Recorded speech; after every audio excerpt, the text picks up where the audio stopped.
Right, but you gotta let punches go. Last round. You can't wait until they get in. You miss it, bang, you go right back. And don't take 30 seconds to start another fight. Alexander, I'm the best ever. There's never been anybody equal. I'm Sonny Liston, I'm Jack Dippy. There's no one like I'm from Danforth. There's no one that can match me. My style is impeccable. My defense is impregnable.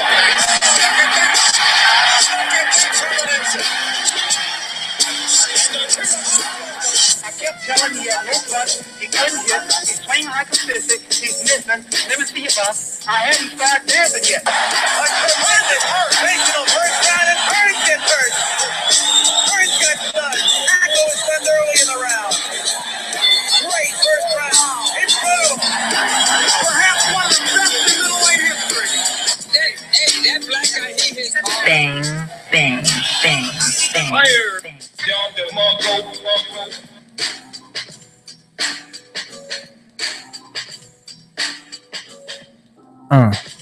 What's going on, boxing people? Welcome to another episode of Hands of Fire Boxing Talk. I'm your host, writer and reporter for RealCombatMedia.com, G.Alé Dampier, and I'm joined by nobody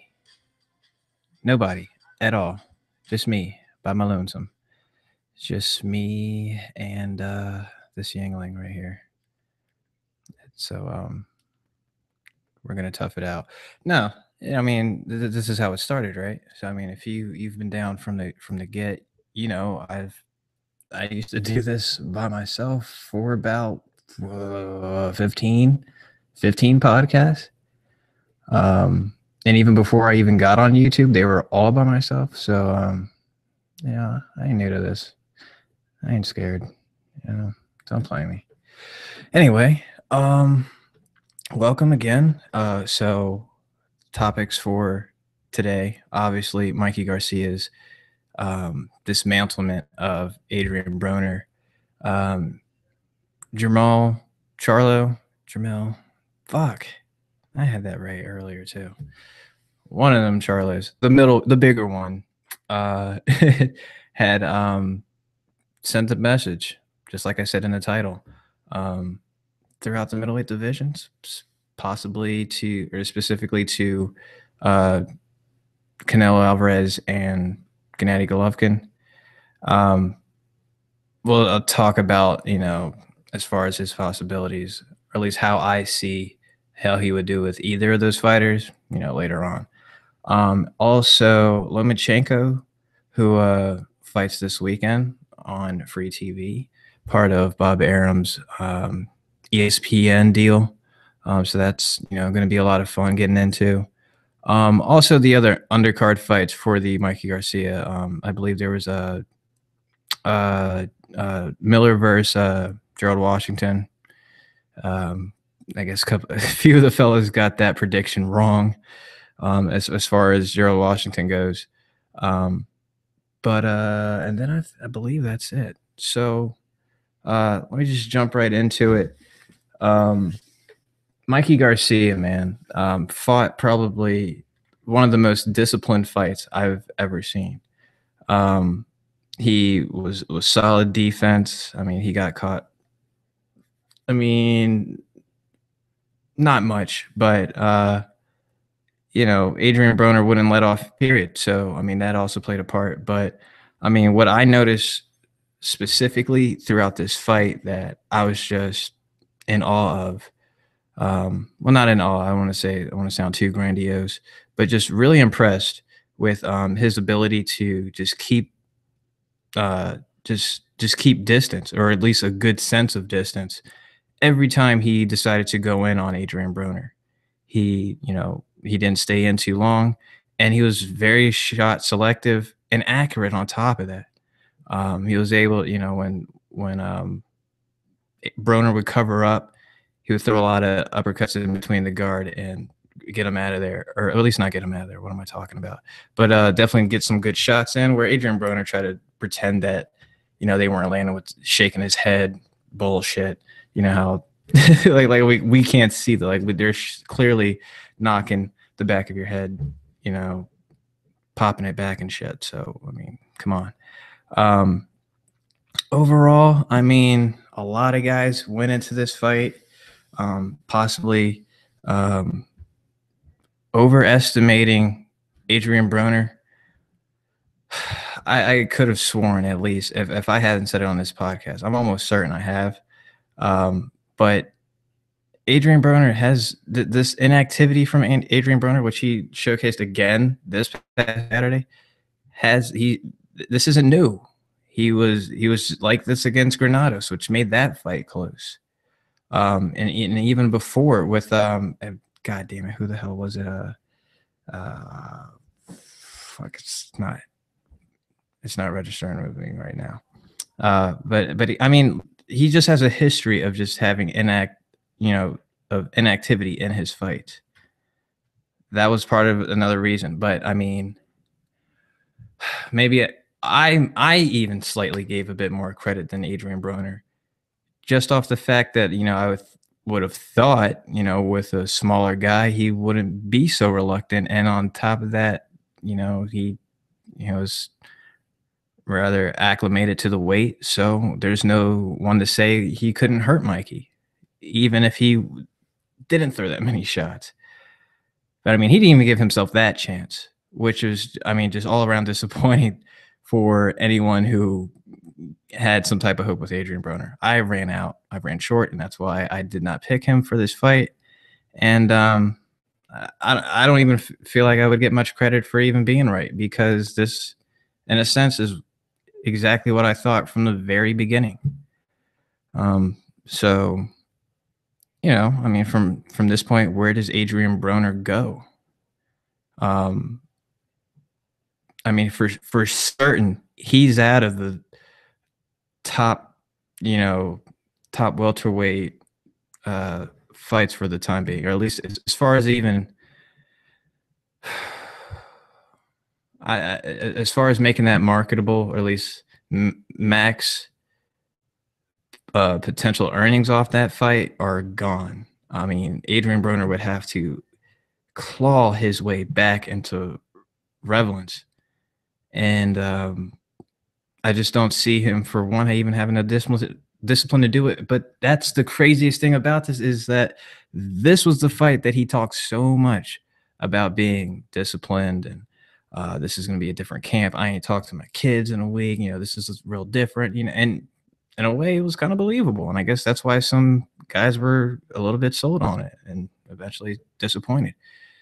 But things were supposed to be different this time around, and this is what we got: the same exact shit. And it's not like something you can blame on his coaching. I mean, the trainers were telling him. I mean, for it seemed it was just the same advice for about 8 rounds. It was like, yo, you got to throw more shots. And I mean, you can only say that till you're blue in the face, and you can only do so much as a trainer. And that's probably had to been the most infuriating thing about it, is like, dog, just throw your fucking punches.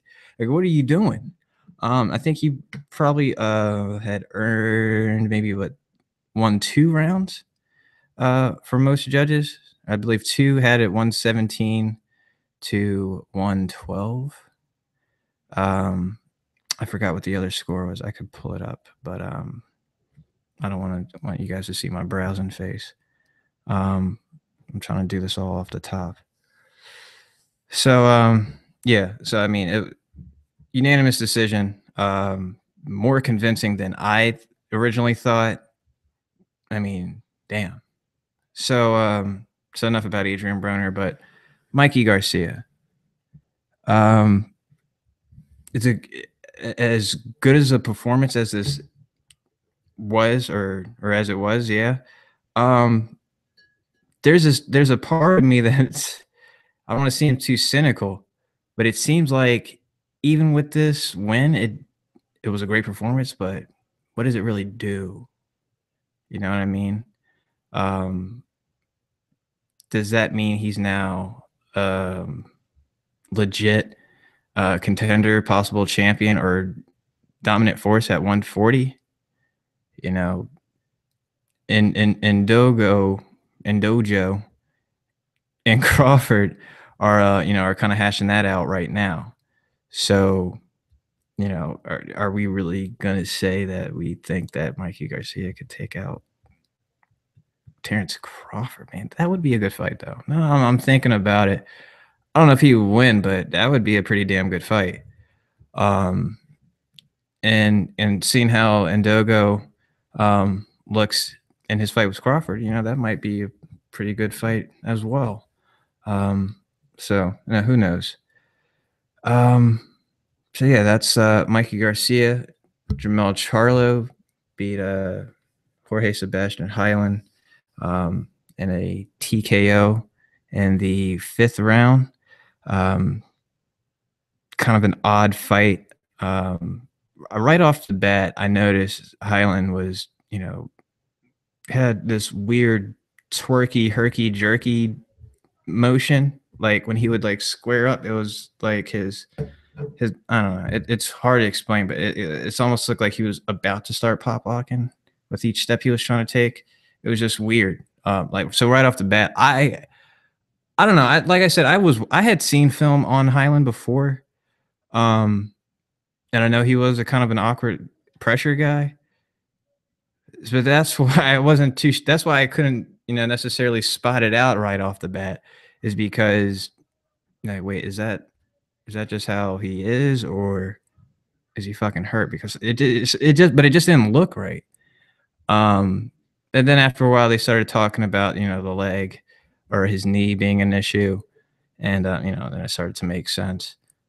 So while yes, the message was sent that Charlo had defeated one of the number one contenders, a solid middleweight contender, he was kind of handicapped though. So not the exact message he wanted to get across, but a message nonetheless. And that message to the recipients of Canelo Alvarez and Gennady Golovkin. In terms of how he does with either of those guys, I feel like his better chances with Canelo Alvarez. And that, and it still remains to be seen how he fares at middleweight, with this next fight. But for the time being, as of this moment, I would pick his most favorable chance with Canelo Alvarez. However, with Gennady Golovkin, it would make a really interesting fight just based off how they both fight. Both have excellent jabs, especially Gennady Golovkin when he chooses to. So yeah, that would be a pretty dope fight as well. I just wouldn't favor, or at least I don't like his chances with that fight than I do for him with Canelo Alvarez. So yeah, so we're moving down the line. So also on the undercard of this fight was Gerald Miller and Gerald Washington. You know what? See, I just fucked that up already. Now I have to look it up. I'm sorry, guys. Just because, and I have the tab open, so it's not like I'm going to be like real long. But I can't have this keep going on without getting his fucking name right. Jarrell. Yeah, I had it right, man. I knew it. I just always fucking doubt myself. So yeah, that fight surprisingly went longer than I imagined. I said he would have to get him out of there.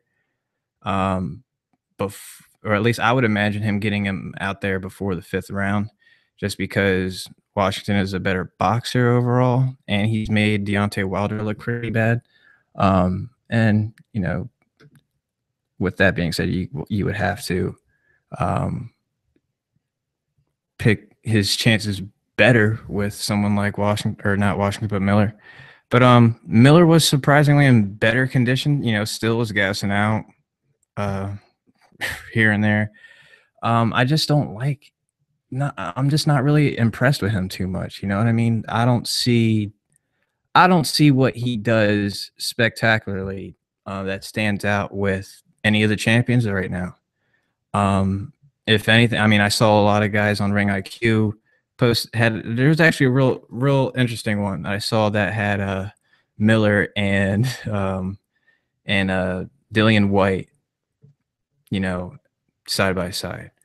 And that's essentially how I see um, Miller for right now. You know, Dillian White is a fighter. You know, I don't think that he does anything particularly well. He's just a decent fundamental fighter.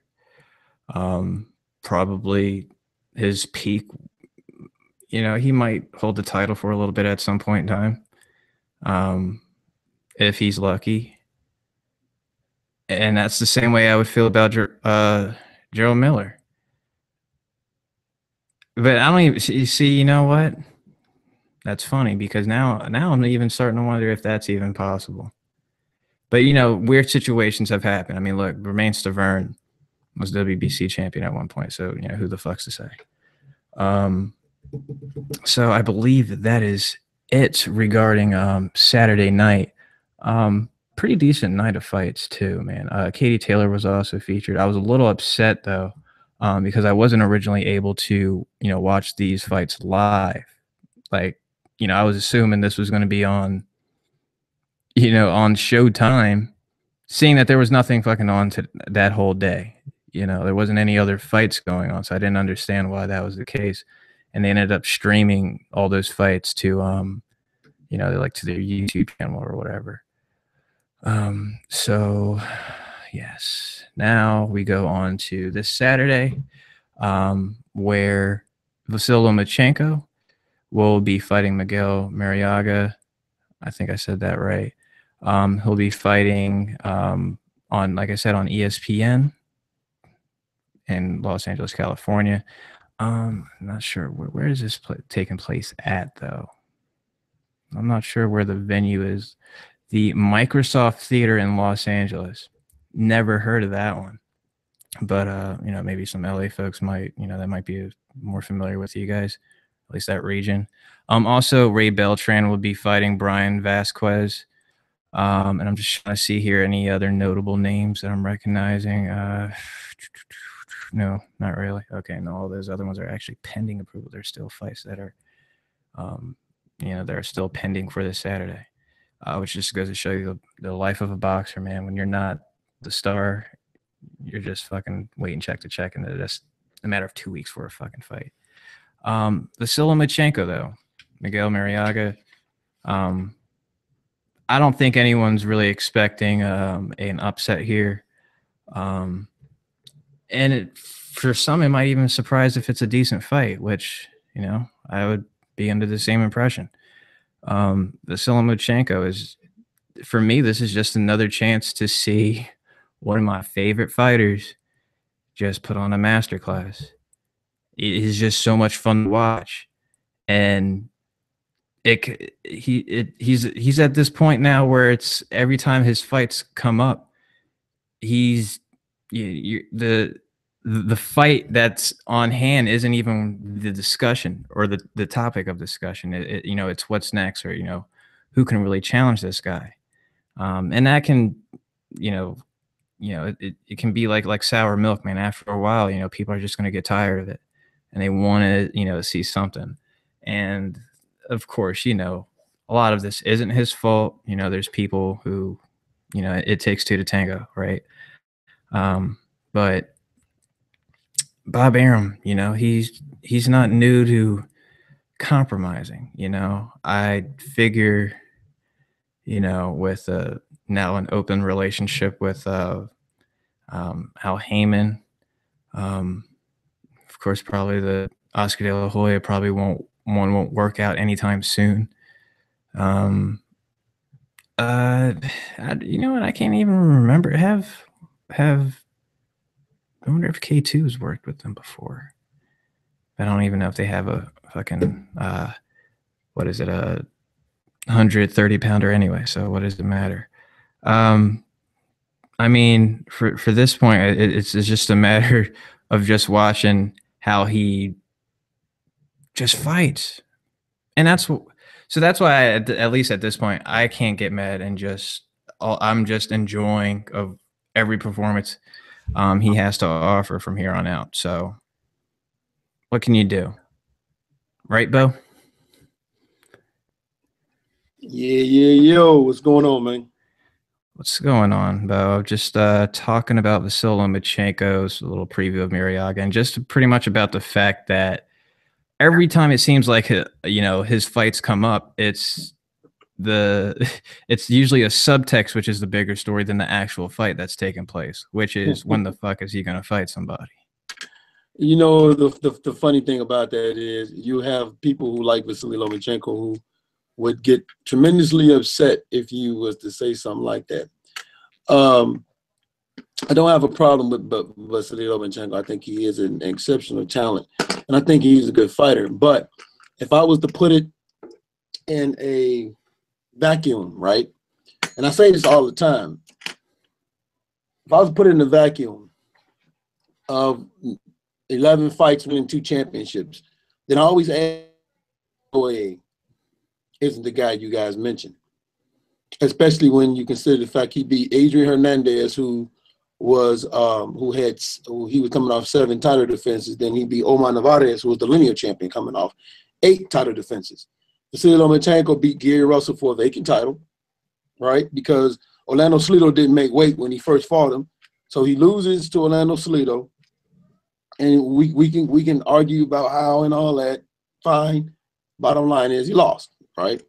Mm-hmm. He fights Gary Russell for a vacant title, and Gary Russell, up until he fought Vasily Lomachenko, that was his first fight facing somebody of that caliber. Then he fights Rocky Martinez, who already had 2 losses to Mikey Garcia and I believe Orlando Salido, right? Mm-hmm. And I think Rocky Martinez actually won the vacant title, and that was like his first or second title defense. So if I look at Naoya Inoue, I'm looking at a guy who beat 2 champions. One was a lineal champion, and one was coming off of consecutive title defenses. How come we don't look at that? Even, I mean, Terrence Crawford, for example, because people ask me, how could you have Terrence Crawford rated higher than Lomachenko? Okay, well, he beat Yuraka Gamboa, who was undefeated, right? Then he also beat Victor Postal, who was undefeated. And then, like I said, you look at Felix Diaz. Like, if I look at the level of comp, they're better than the main fights. They're better than these guys. So, I mean, even when he fought Jason Sosa, right? Okay. And people say, oh, but he beat Nicholas Walters. Yeah, but he beat Nicholas Walters that purposefully Bob Arum set for 1 year because he didn't take the money. Like, Bob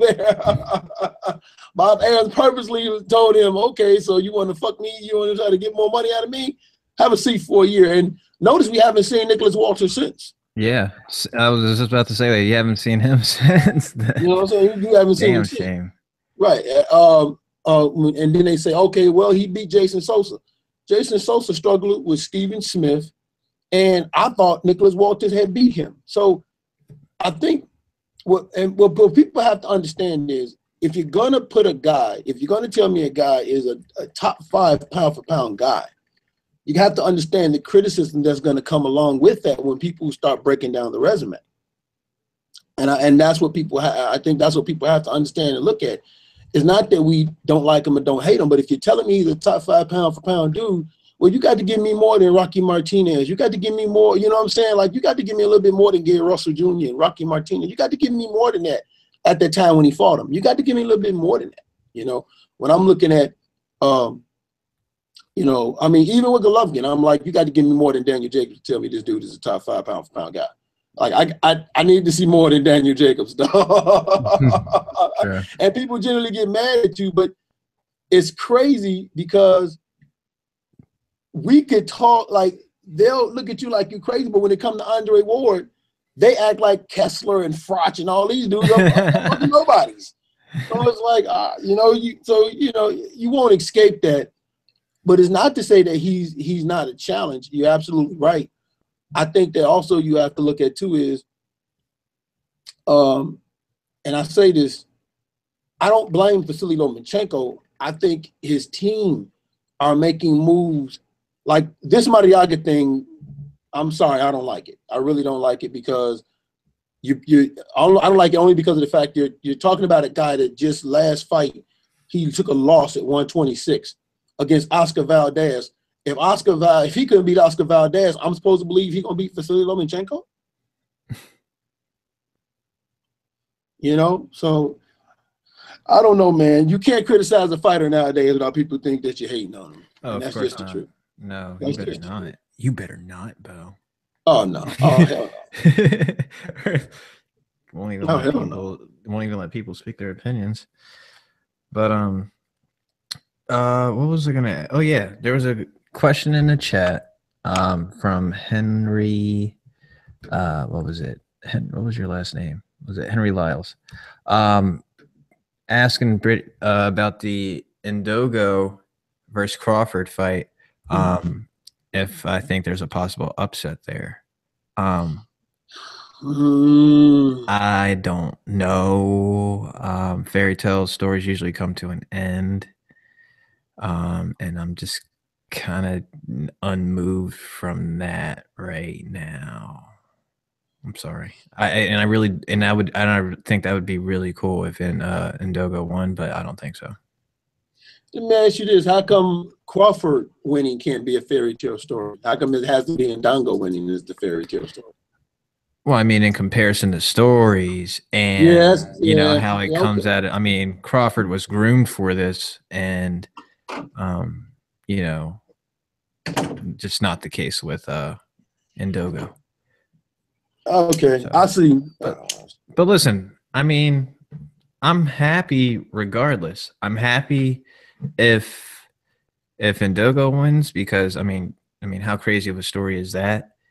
Crawford wins. Perfect. I mean, that's one, that's in a way that's what I'm expecting, and two, hopefully that just gets him that much closer to credit that he deserves, which I know is going to be a very slow process. But I mean, recognition first, then some glory. That's got to follow, at least in my eyes. I don't. I did a podcast about this too on my show. I don't see Ndongo beating Crawford. I just don't see it. I'm sorry. I got Crawford winning this by a total blowout. Like I just don't see it because that's okay. I saw Ndongo beat Travanovsky. You can't really learn much about a guy who beats a guy in 40 seconds. So you really can't learn that. But I saw him fight Ricky Burns, and he just basically I'm not trying to say he's amateurish, but he just basically beat him using basic amateur boxing. He maintained distance and just kept pumping the jab and kept punches in his face. I didn't see anything when he fought Burns that made me think he has the skill set level to match Crawford. Like if you watch how Crawford turned that corner when he fought Gamboa. You watched how he just a complete blowout of Victor Posto, and then what he did to Felix Diaz. Like I don't. It's like no. I mean, what I'm looking at with Crawford, I can't. I'm seeing too much for making me think Ndongo has a chance. So, I mean, it is boxing. It is boxing. So there's always a chance. I just think, it's like an 85. It's like an 85-15 chance to me of Crawford has an 85% chance of winning, man. Sounds about right. I would give it about an 88%. Okay. Just to be different. And just to revert back to how that, I guess, where he's getting that line of questioning from regarding those two. I was talking about, obviously the Mikey Garcia victory over this past weekend, and just dissecting it rather to, because this is always the case with certain fights. Is it good Mikey, bad Broner?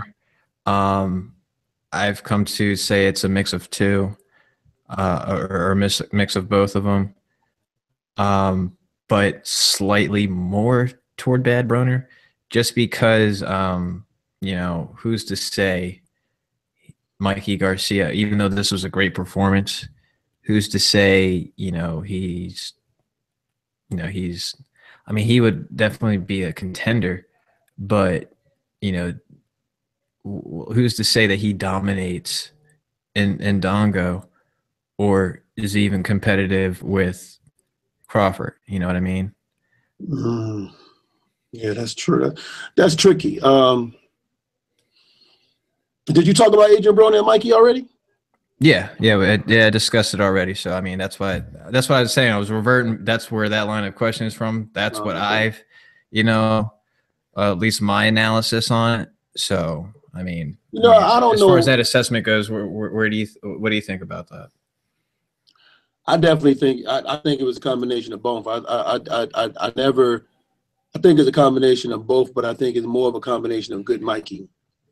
Look, the thing about it is, and this is why I picked Mikey Garcia to win, is Mikey Garcia is always the most consistent. He was the most consistent fighter of the two. There was something Paulie said that when I was watching them talk about this, it tripped me out when Paulie was like, Adrian made weight. I think Adrian came in 2 pounds actually under the weight limit. He's like, oh, you made weight and pretty easily. And told him, he said, yeah, it's the first time I've ever dieted in my life. Like, what the fuck? I heard that. I'm like, are you kidding me? This dude really said something like that to you? So I think the thing with Adrian Broner, man, is too much happened to him too fast, and he just wasn't mentally ready for it. I mean, here's a guy before he's 30 has 4 championship titles. Now we can take a deep dive look at that. I think and he's also a man to have 7 kids before 32. So, yeah, okay. Exactly. I mean, that just goes to his personality. Yeah, and then you also have to look at, if you dig into his resume. I'm sorry. I just want to make sure statistically and factually, no, I don't know if that's true. All right. I know someone's just going to hit me like, no, he's got like 5. He's got mad kids is the point. He's got mad kids. Right. And if you deep dive into his resume, if you look at some of those titles he won, they wasn't the toppest level of competition. In my opinion, like I like the fight against DeMarco is the one fight I always tell everybody that's when Adrian Broner was at the top of his game because he was letting his hands go and everything. But DeMarco kind of wasn't the same fighter he was, and Adrian won. I think he won out of 4 of those titles. He won 2 of them was vacant belts that he won, so they were vacant title fights that he won. He lost a lot of belts on the scale. Like there was a lot of times he would lose the belt on the scale, win the fight, then fight for that vacant belt again. I mean, that happened, and I'm not making this up, y'all. That happened quite a few times with him. He fought Ashton Theophane for a vacant title. Okay. So I think it happened for Adrian Broner too fast. And instead of him being mature enough to be focused on Adrian Broner, the fighter, he fell in love with Adrian Broner, the character. That's when, he was going on the rap tours with the rappers, going on tour with the rappers and showing up at Floyd Mayweather's camp with a pot belly. You know what I'm saying? Disgraceful. And you can't, and George, I use this analogy and you can read, and I know you can understand this. You can't not do something for so long and think you're going to regain it in one training camp. That doesn't happen. No. You know what I'm saying? And you can't have a training camp where it's a training camp that's not like one of those training camps that's like pushing you to the point where, you're like there wasn't no urgency to me from Adrian Broner. Well, that's what I said though. I mentioned that, just before you got on, or at least before you got on when I was talking about the fight, is that as far as for disappointment for the people who were really adamant about talking about like don't sleep on Broner, you don't know what he's talking about, AB, all that, like that were going on about that, is that he was saying in the buildup of this fight about how different camp was, how serious he was taking it now, how he cut himself off from his family and all this stuff, and still got the same result. And then on top of it, it's not like to say he was bullshitting. I mean, he lost a lot of damn weight, too much fucking weight, if you ask me. That's another reason why I didn't think he would do that well. Then just to see that he showed up 2 pounds underweight. First of all, I thought he lost too much weight too fast. I felt like he like they said he made weight almost 2 weeks before the fight. That's insane. Like from then on, you are battling to maintain a weight you don't even mess around with. Like as a fighter, weigh-ins it's such a it's such a steal as a fighter because it's like I'm just like this is about as small as I get, but I like naturally like me at the moment I'm 160 63. If I got down to 160 147, that would be the very like that is like you that is like reduction of me just dead like damn near skeleton. So they'll steal that, make the smallest possible weight they can be, just for just for 2 seconds, 8 seconds of that that way being measured, and then you go right back to trying to your best to get right back to your walking around weight. And and that's what I'm saying. So you're asking that process 2 weeks early. That's just crazy to me. And like I said, just to see him come in at 138 on top of that, it just goes to show you he was weight training. He was doing the fat kid camp rather than the boxing camp. I think that the thing with Adrian Broner, listen, I never felt he was an A-level fighter. I also believe that, listen, Adrian Broner got where he got because of who he was associated with, who he was connected to, which was, of course, Floyd Mayweather. And you got to remember at that time, everybody was looking for the next Floyd instead of just looking for the next star. And I think that too many times does it happen to fighters when they're like, oh, well, we're looking for the next Mike Tyson, and then we get Deontay Wilder, and it's like there's no way he's gonna ever fucking live up to that. Or we're looking for the next Muhammad Ali, and we get Larry Holmes. Listen, there's no way he's gonna live up to it. Yeah. So you know what I'm saying? So we were looking for the next Floyd Mayweather. Like, dog, there's no way nobody's gonna live up to that. We just have to look for the next star, not the next so and so, because you're not ever. It's like perfect example, Nonito Donaire. He was supposed to be the next Pacquiao. Well, we saw what happened. We saw that shit. We saw that. Yeah, he had a few little understudies that were supposed to be the next Manny Pacquiao. They are actually who was it? I tell you what, the one who might be pretty damn close was that fella under on the undercard of that Pacquiao Horn fight. Yeah. That kid was sharp. Yeah, I can't wait to see him fight again. Me either. And I know you talking about, I can't remember his name, but yeah, I saw that and I was like, "Ooh!" I was impressed. Like, yeah, I mean, he's sharper than Manny. Yeah. I'm like, this kid is very well polished. But I think that, and then too, man, Robert Garcia, coming from that Arch-Snark Robert Garcia camp, they know how to get you prepared for a fight. They know how to. They go into a fight. This is what they do. They go into a fight, man. They don't have one game plan. They have several game plans. They don't just study the film of what you did bad.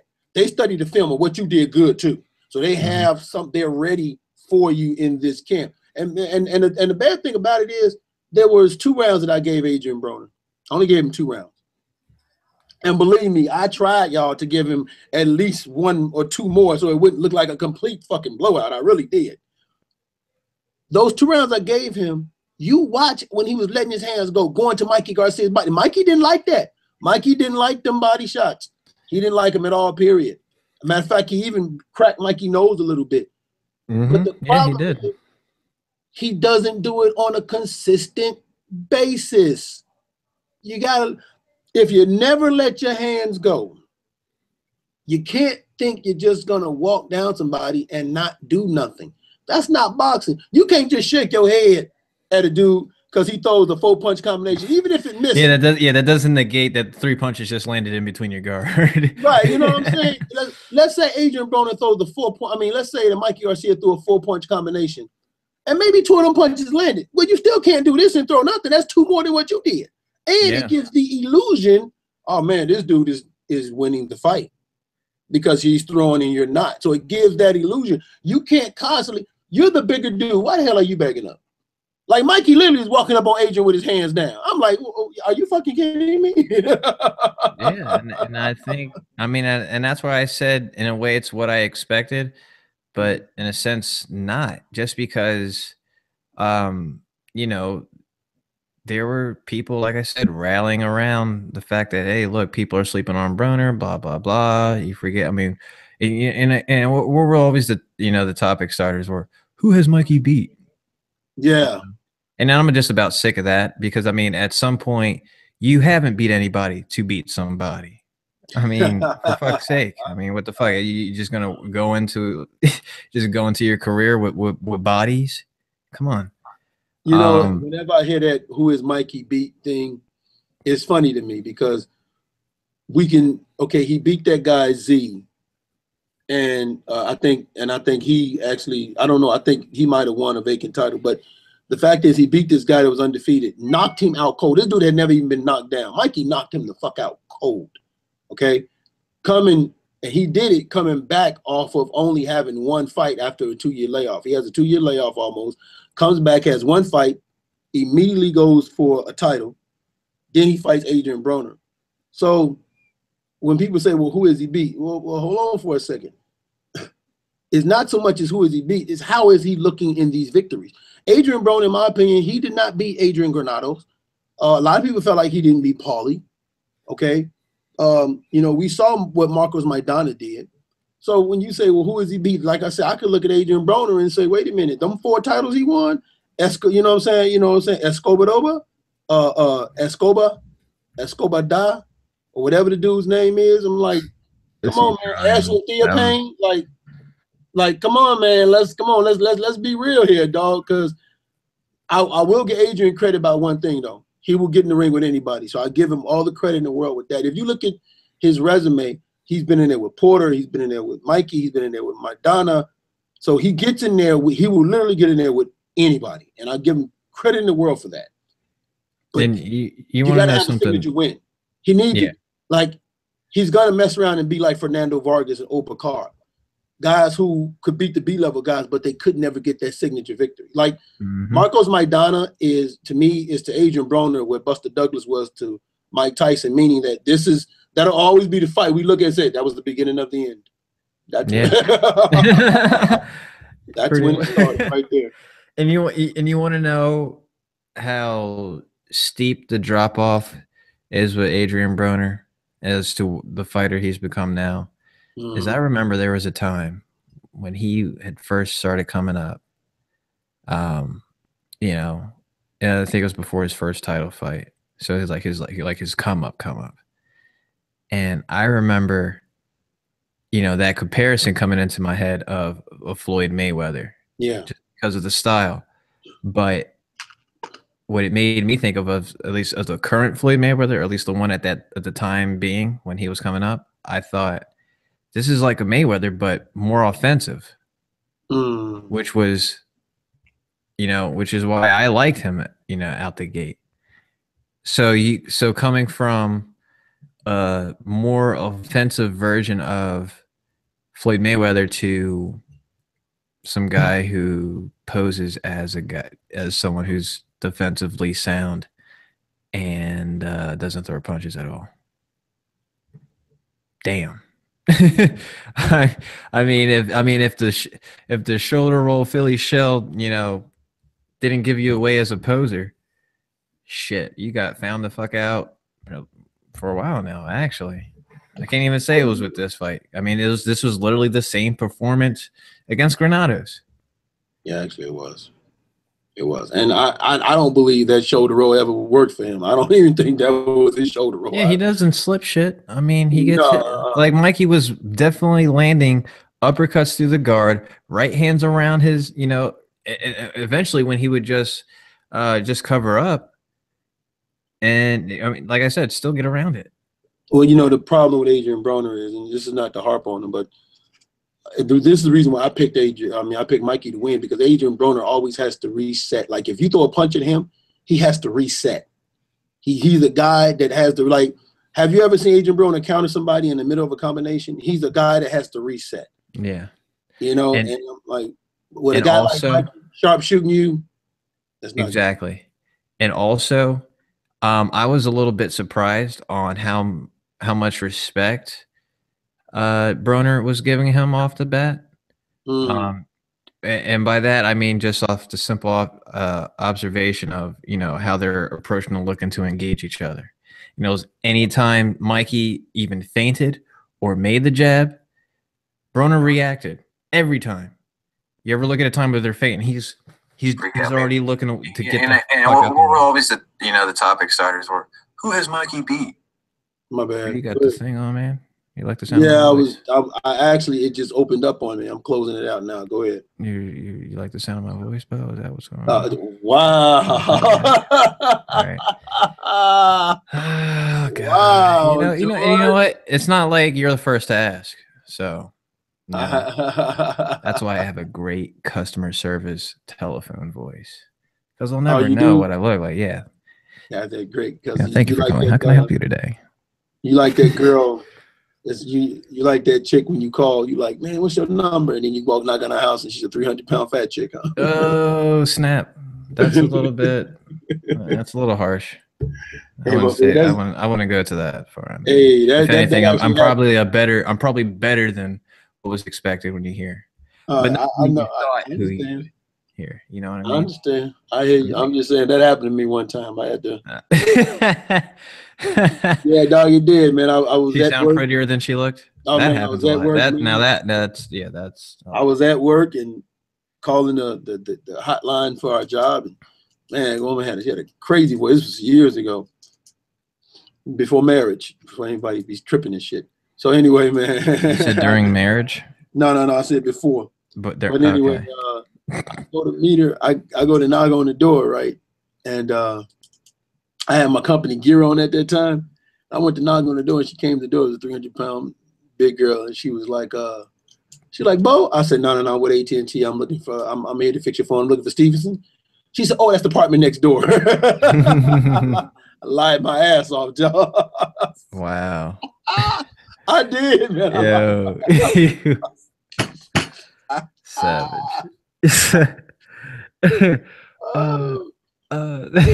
Yeah, she came to the door. She said, Bo? I said, no, I'm looking for Stevenson with AT&T. That's the house across the hall. Oh, sorry, thank you so much. Yeah.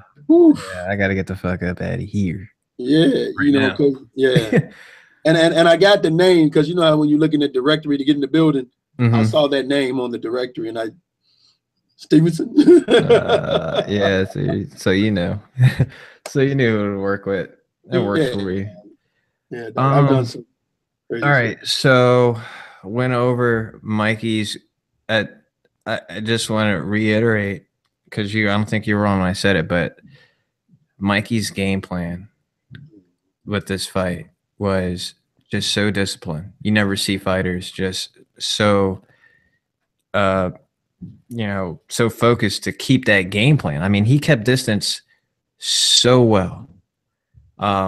And a fighter, which I don't think people understand, is pretty damn difficult in the heat of a fight, for one, and especially with a guy that's moving a lot.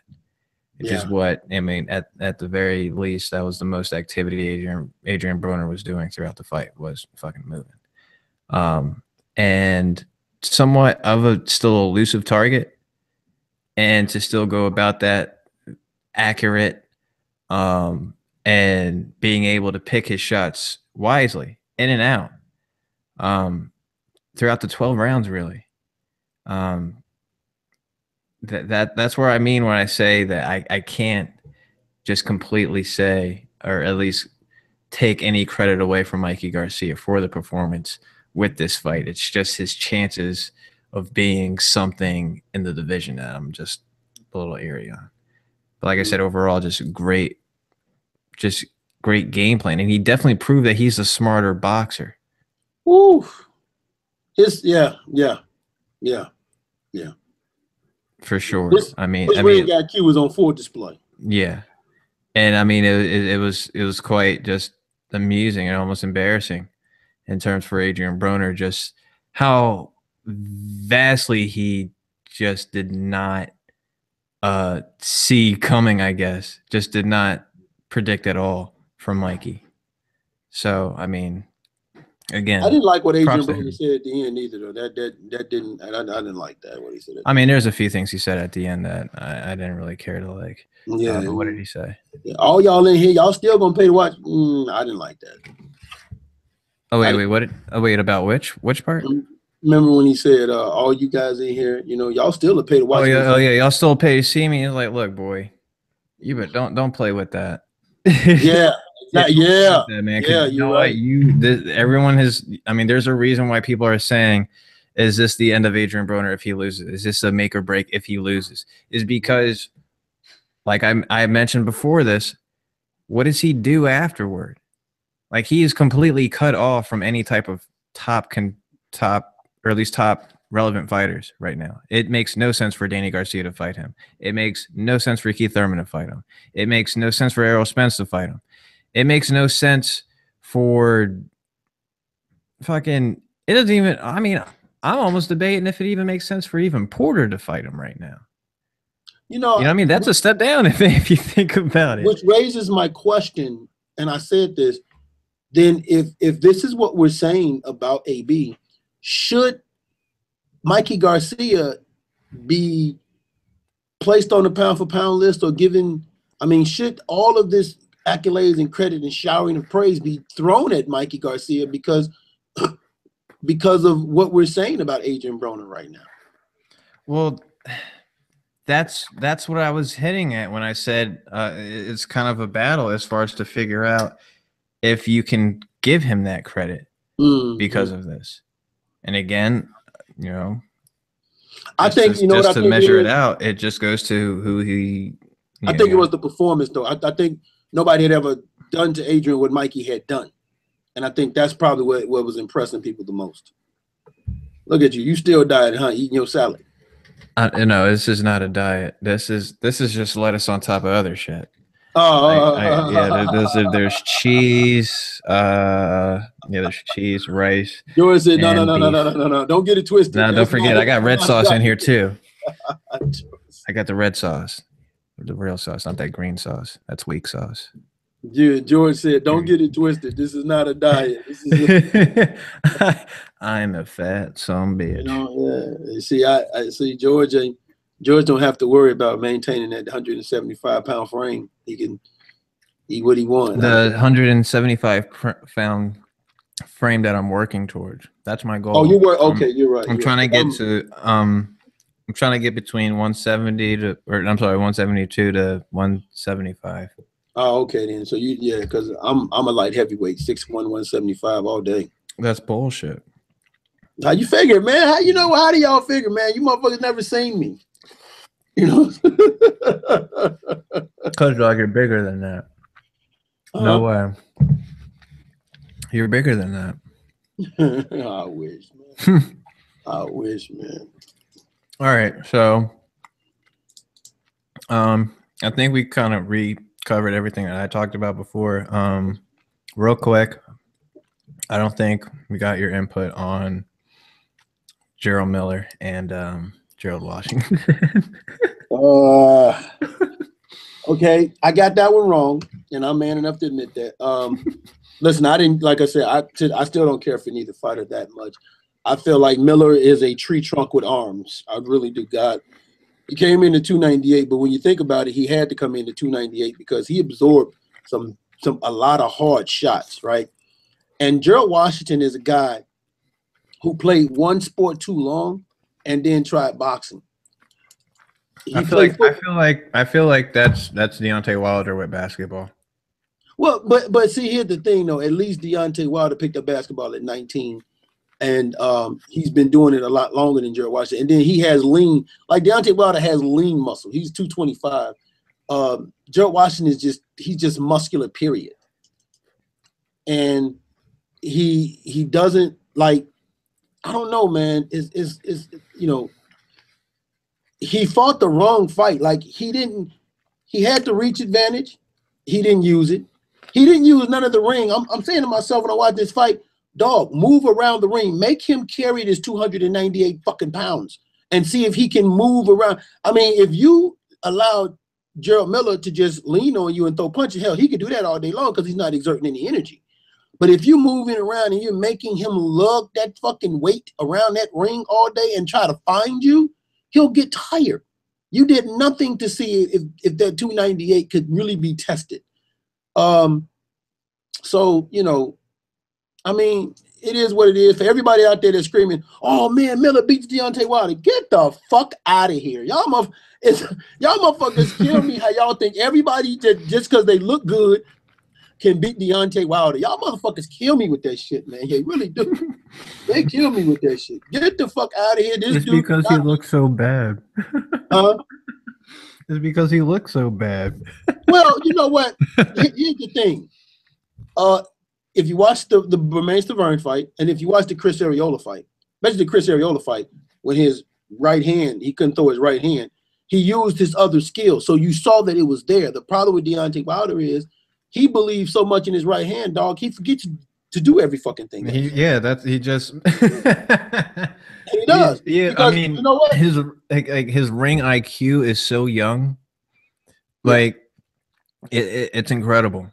Because you know what? I mean, you could say all the physical stuff, advantages he has. It's just like if you don't put, it's like a computer, man. Like if you don't have a fucking Wi-Fi reader or whatever the fuck, how are you ever gonna get internet? You know what? You're just a functioning fucking computer. But see, here's the thing. Like if you remember that fight when he fought Spilka, you watch how he set up that right hand. He threw a jab, a range fight, and boom, and then he launched the right hand. So it's there. It's just he doesn't, when his right hand is healthy and he's just looking to hit you with that right hand, that's where he messes you up. But I'm looking at Gerald Miller and I'm like, man, no, dog, y'all are killing me with this. Everybody, like I've had motherfuckers tell me shit like, oh, Adonis Stevens, I think beats Deontay Wilder. Get the fuck out of here, man. Like, are you fucking kidding? Like, come on, dog, man. Just tell me you don't like the cat, because the reality is for all these guys y'all say that beat Deontay, ain't none of them motherfuckers beat him. Now, granted, his right hand bails him out every time, but shit, that's the heavyweight motherfucking division. I swear, man, he can only get away with this shit because it's the heavyweight division. Oh, yeah. Yeah. I mean, this guy he's like the Vic Darcinian of the heavyweight division, but maybe even uglier. You know what? Sounds about right. Yeah. Don't it? Darcinian or Donaire, but I see what you're talking about. Donaire, no. Donaire's a bit more polished than that. Are you talking about the revelation of? But I'm saying Donaire relied on more of his physical, more physical than just boxing ability. Donaire was always bigger than most guys and could punch harder than most guys, so he relied heavily on that than just boxing ability. But I know what you're saying when you say Big Darcinian. He was kind of yeah.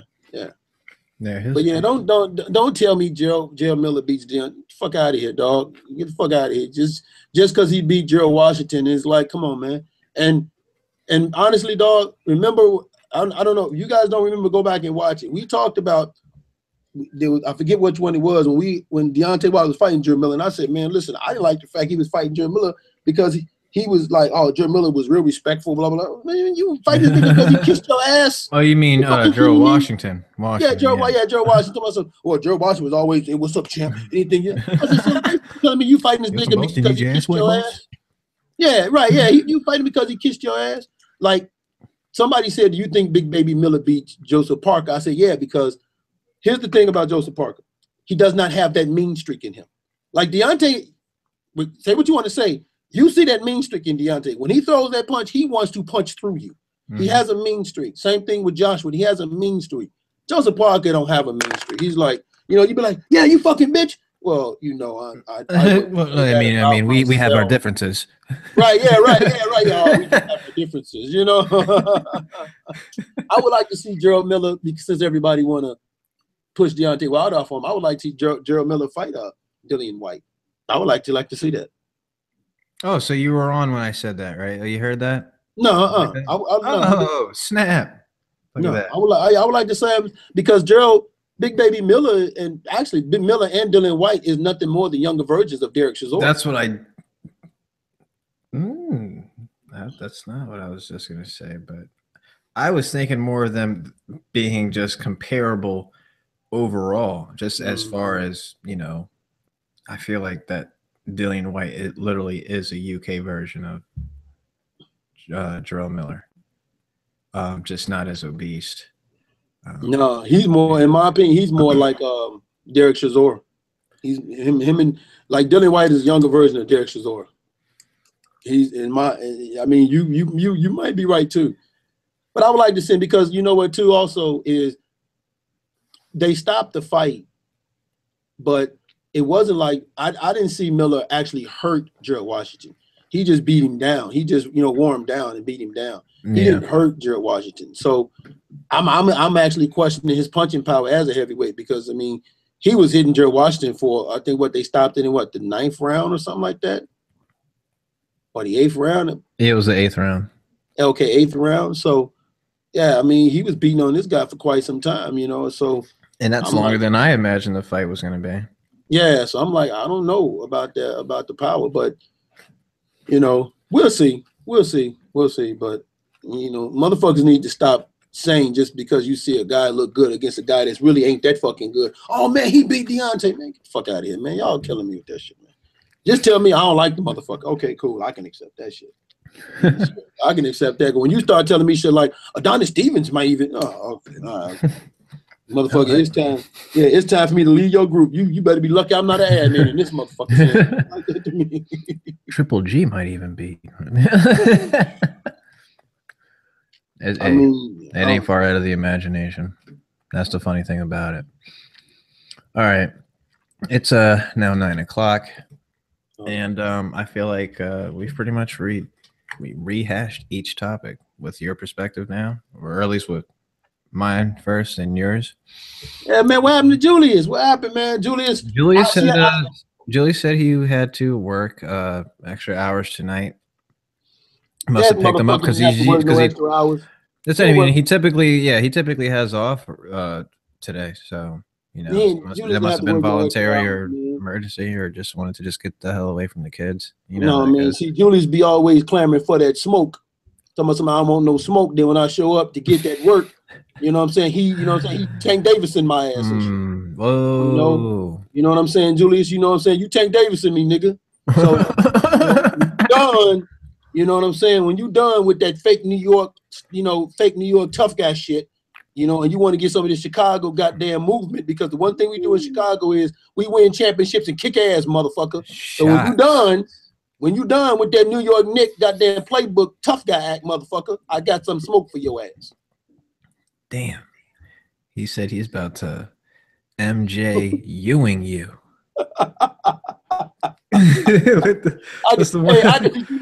I can see Julius right now. What? Just like that. I can see it right now. This message is for Bo. It's bullshit. Oh yeah.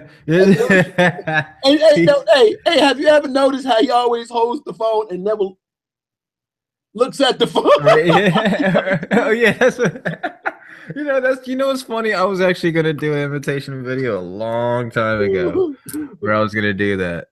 Where it's just gonna be like, I don't know if I can do it with I don't want to do it with this computer screen. Yeah. Basically just be like, and I mean, I don't even know what the fuck you're talking about. Yeah. I mean, do we really know if Laura is even that fucking good? Because I don't. Is anyone there, Father? Can you hear me? Dog, he like, I don't know what to tell y'all, man. Clean up on aisle 12. Y'all motherfuckers. We got somebody fucking with a parked car in the parking lot. Oh snap. You know, when he's trying to get a smoke break. Yeah. He's doing a live session every smoke break. No. It's like, George, did you get the fuck off the phone and get Yeah. Get the fuck off the phone, man. There's patients trying to run around out here. There's patients trying to have sex with each other in his room. We need you to break this shit up. Man. Shout out to Dawood. I think Salim took second place in the international tournament, man. That's good. Yeah, man. Way to go, Salim, bro. That guy got his he got his boxing card. I'm sorry. It's highly inappropriate and unprofessional. About a year ago? Let me eating. But Oh. about a year ago, man. Yeah, he got it a year ago. Just started fighting amateurly. And now this is an international competition. That is tremendous. And we know the value of that. A lot of people don't understand that value. We know the value of them international. Them international competitions are better than the Golden Gloves and nationals. That's experience for your ass right there. And for him to come in second, he got his card a year ago, but I think he's only been lively actually fighting for like 7 months, something like that. Yeah, for like 7 months. And I mean, if you look at some of the tournaments he's won and coming in either winning or coming in second in some of these tournaments, you're like, shit, that boy been fighting a year. Yeah. That boy been fighting a year. Are you kidding me? And he's got great sparring. Yeah. I mean, he's just got a great foundation around him too. Those Grady twins. And a little future. I mean, yeah. He's just surrounded by everything he needs. Right. So. And then, mad props to Eben, man. He's doing things, and we talked about it on the show. Eben had a colorful life, but he's making sure his son don't fall into that same trap. So mad props to him for that, man. And not to forget, he has an incredible boxing mind, which is why I have him on this show. Yeah. I mean, people, like to say, oh, he's just, he's, pro black fighters all the time, but like, which he can be guilty of. Well, we talk about that though. But listen, man, Eben does that. He does that to poking motherfuckers though. Oh, I know he does. That's why I laugh at. I laugh at it when he's pissing people off because I know what it is. Yeah. But it's his boxing mind and his wolfness. He's just a true pugilist that just loves studying strategies for the sport and just other techniques from other trainers. I mean, he reads books on it. When I interviewed his son and I asked him, who some of his favorite fighters, when he said Izar Charles, I was like, wait a minute, hold on, get the fuck out of here. Talking, right? Ezra Charles. Yeah, and he's like Ezra Charles. He started naming old fighters, and I'm like, that's your daddy talking. He said, no, I watch these tapes and fights. I'm like, and he's like, my dad has them. I said, your daddy has tapes of these dudes laying around. So, oh shit, yeah, okay. I remember them from growing up at that time. Not to give my age away. I remember growing up at that time. Those were the guys that you heard about because those were the guys that during that time was at the end of their career when Ali and stuff was coming in the 70s. So that's how I remember them. But for you to be in this generation and you talking Izar Charles and Kid Gavilan, like, what the fuck, dude? Yeah. So yeah, man. So that just goes to show, like you said, his mind and the type of things he has his son watching. So because he knows, hey man, this was different then and it'll help you now. Because we say this all the time. The one thing they don't teach a lot of in some of these boxing clubs is just the basics, fundamentals. The kids don't learn the fundamentals like they used to when I was going to the gym. And I'm honestly a big fan of, at least for me and anyone else I would have like an understudy of or just someone I'm training, is to definitely still watch film of the old fights, the black and whites. I mean, there's some techniques that were just so ahead of their time that, I mean, off the top of my mind, immediately, I think of Charlie Burley. Woo, dog, don't get me started, man. I mean, come on, like the talent alone. I mean, like there's stuff you can use right now. Actually, Floyd Mayweather used a lot of that in Henry Armstrong moves. Homicide Hank. He actually, the people don't understand that he has a lot of old school moves. Yeah, in Floyd Mayweather's arsenal. He did. So it just shows you it's still relevant. So I always try to make sure I'm an oldies kind of guy. In a way, I'm a hipster in a sense, just because I'm just a big fan of the oldies. I'm definitely an oldies guy. Because some of that was around still when I was fucking coming up. But oh yeah, That shit you saw on Saturdays. Yeah, You're hitting the bar in your 20s when watching Sugar Ray Robinson fight. yeah. Okay, motherfucker. Shout out to Bruce. Bruce made me feel old one day. I put some movie up, and I forget what the movie was. And Bruce is like, "Oh, I remember being in high school when it came out. High school. I was out of high school 10 fucking years when that shit came out." I said, "Man, you made me feel old as hell." He said, "Because you are old." And I said, "Oh man." I think me and Mike Mary might be the two oldest admin. That is correct. Yeah, you guys are ancient. So that being said, on behalf of Ibn, congratulations, and Salim, way to go, Julius. Maybe next time. I also wanted to, while I have the time before I close this out, because it's almost about that time.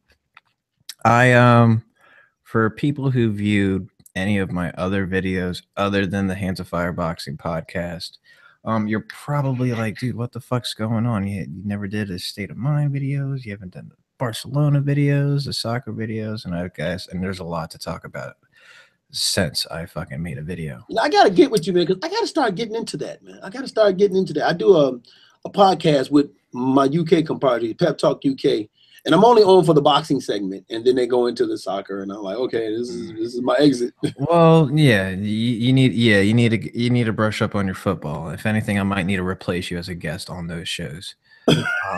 So I mean, if they need someone to chat football, and someone who doesn't call it soccer in the first place. That's true. So back to my point. I didn't want to go off to a tangent, but there was a reason for that. Like I said, these videos that I do there's a lot of storage on my fucking computer from just from audio files alone. So once I started doing the videos, and then the programs of the editing and all that, a lot of there's just a lot of shit on my computer I just wasn't able to do anymore. I wasn't even able to record videos anymore, at least longer than 5 minutes. With I had to and it would take all the way through the editing process just for me to find out you weren't had enough. So that means I gave it the intro, I gave worked out sound levels, rendered all this. And now it's just like ready to upload, and then it just stops at like 80. Oh, too much store. Like, yeah, you gotta go into those old render files and take uncompress it out. Yeah. And so with that being said, I was doing that. I started getting desperate and started deleting too many things, and eventually important things. And after that, I was like, you know what? I when I get shit straight, I'm gonna invest in this, and we'll take care of this problem. Ladies and gentlemen, subscribers of Georgie Dampier, this is an external hard drive. 1 terabyte. We are ready to rock and get shit popping again. So that means Hands of Fire Quicks Takes, Geo Barca, and State of Mind are now back into play. All right. Happy times are here again, folks. I'm just happy about this. This is the greatest gift I could give myself. I'm so happy about that. You can definitely tell you're a single man. Oh, because you're supposed to have a woman buy those things for you. But here's the thing: even women don't really get it right. Women like to give you shit that they want you to have, rather than the shit you want. You know what I mean? Hence, you getting boxers and socks for Father's Day, birthday, Christmas. It's like ties. Like, this is bullshit. Like, damn well I didn't want no tie, slippers, or a coffee fucking mug. So where's that? I'll drink coffee out of a glass. I'm gonna say this. I'm gonna let you end the show. My wife once asked me, because I'm one of those, I don't care for anything for birthday, and I don't think there's one particular day where everything should be good. It should be good every day. But one time for my birthday, it was like, what do you want me to get you? I said a signed pair of O.J. Simpson gloves. Ooh. The ones from court. Damn. Hint, hint. Hint, hint, motherfucker. Hint, hint. And then just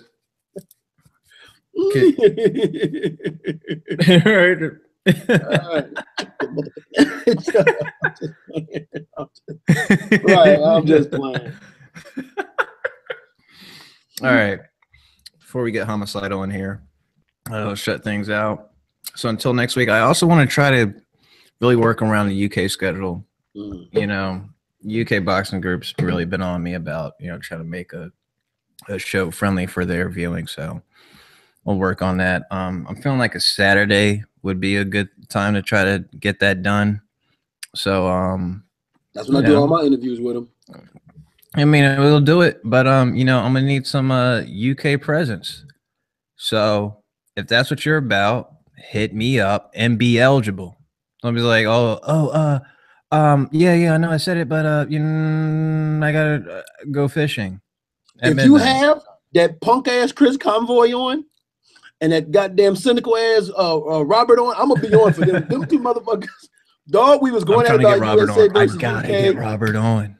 Dog, we was going at it about USA versus UK, and they was giving me the business, man. They damn made me want to quit doing that. Yeah, they'll fight for theirs. Oh, dog, they was giving me the business, man. All right, guys. Until then, till next Wednesday, same time, 8:00, or maybe not. Actually, I'm sorry. That's right. My schedule gets adjusted this week. Oh, I shit. get off at 9. Oh, so this is gonna be weird. Be on standby, folks. George G.Alé Dampierre on Facebook. Be on tabs on that. At least I'll probably update on there. G.Alé6 on Instagram, at Georgie Dampierre on Twitter. Please subscribe if you are not yet. If you are, get some people to subscribe too who might enjoy the podcast of a smooth, mellow-voiced commentary on boxing knowledge. And there's some other guys rambling and arguing and shit that don't know what the fuck they're talking about, but y'all need to come get a look at this 6'1". Okay, no need to get that. With that in mind, we will close it out. Until next week, folks. Peace.